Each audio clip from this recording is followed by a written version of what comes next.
সবাই কেমন আছে? আজ তোমাদের সাথে আমি আরেকটি রেসিপি শেয়ার করলাম। চলো তাহলে শুরু করা যাক। প্রথমে আমি এখানে নিয়েছি পটল আর দিয়ে দিলাম লবণ, হলুদ, চিনি দিয়ে আমি ভালোভাবে মেখে নেব। আর কড়াইয়ে তেল দিয়ে আমি লাল করে পটলগুলো ভেজে তুলে নেব।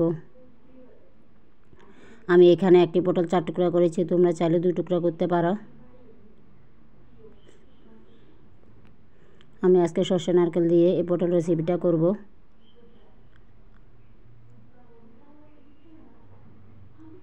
তোমরা একবার হলে চেষ্টা করে বাড়িতে এই রেসিপিটা বানিয়ে খাওয়ার জন্য। আর এখানে দিয়ে দিলাম আমি এলাচ, দারচিনি, মিষ্টি জিরা, তেজপাতা, পেঁয়াজ কুচি। আর একটু নাড়াচাড়া করে এর মধ্যে আমি দিয়ে দেবো আদা বাটা, দিয়ে দিলাম টমেটো কুচি, আর একটু সামান্য জল দেব। এখন দিয়ে দিলাম নারকেল বাটা, সর্ষে বাটা,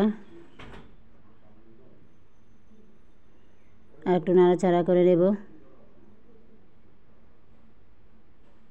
আর এখন এর মধ্যে দিয়ে দিলাম স্বাদ মতো লবণ, হলুদের গুঁড়া, জিরার গুঁড়া, মরিচের গুঁড়া, দিয়ে দিলাম স্বাদ মতো চিনি।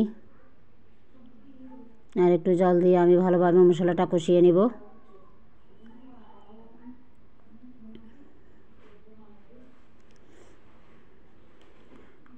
এখন মশলাটা কষানো হয়েছে, আগে থেকে ভেজে রাখা পটল আমি দিয়ে দিলাম। আর এখন দেব আমি জল।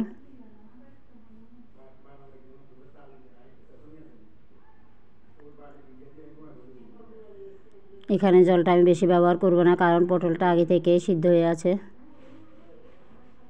আর এখন এর মধ্যে আমি দিয়ে দেবো কয়টা কাঁচামরিচ,